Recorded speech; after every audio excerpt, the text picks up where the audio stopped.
Why can't we invest more in education and healthcare? Why do we have, I think Mr. Lim and Kiang rebutted, we weren't given the right to reply incidentally, but he just said that comprehensive health insurance was not for Singapore, that he disagreed with the Reform Party's proposals without giving any reasons. But the fact is that Singapore spends, I think, about 3% of GDP on healthcare, and other advanced countries at the same level of income spend about 8 or 9%. And what happens to you with the MediSave scheme when your savings are exhausted? You can't pay for drugs. You can't pay for medical treatment. You have to depend. We have an aging population. You have to depend upon relatives for their savings, for their contributions to pay for medical care. We have a MediShield insurance system that has a limit of $50,000. Well, that could be exhausted by one round of cancer treatment. That could be exhausted by a complex operation. So we want to replace the current MediSave and MediShield system with a first-class healthcare system.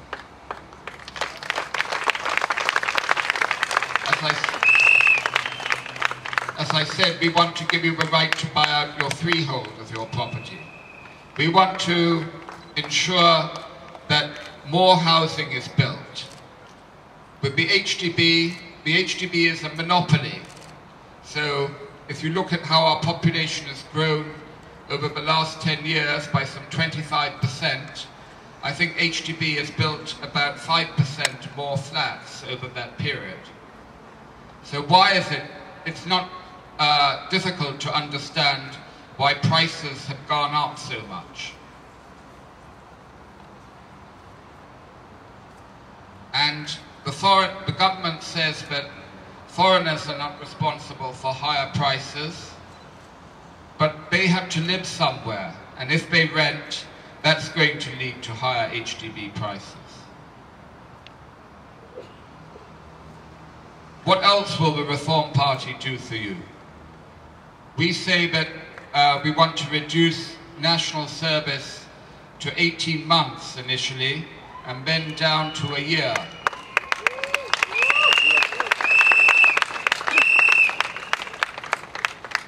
We think that we can defend Singapore just as well with a smaller conscript army and more high-technology weaponry.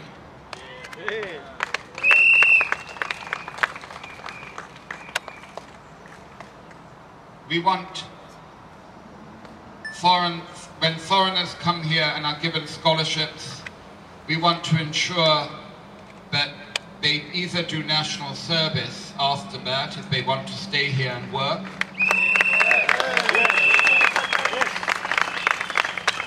or they pay a tax instead. We want our national servicemen to be compensated for their 2 years of national service, their 2 years of lost earnings.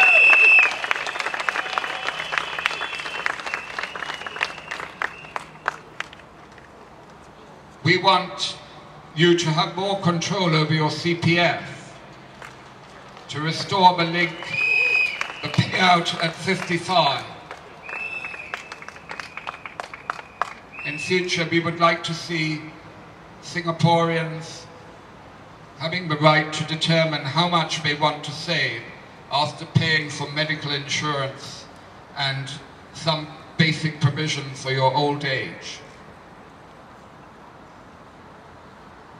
The Reform Party says it's wrong that in an advanced country like Singapore, you still have to pay for primary and secondary education.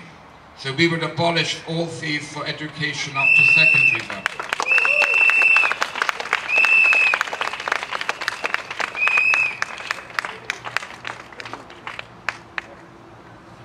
we would abolish restrictions on freedom of expression.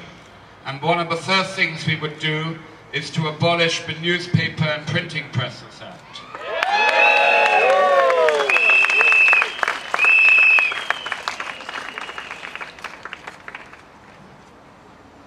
But fortunately, nowadays we have the new media, the power of the internet.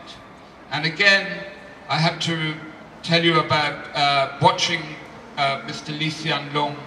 He was joking about the fact that one of our candidates managed to raise his deposit within 12 hours online.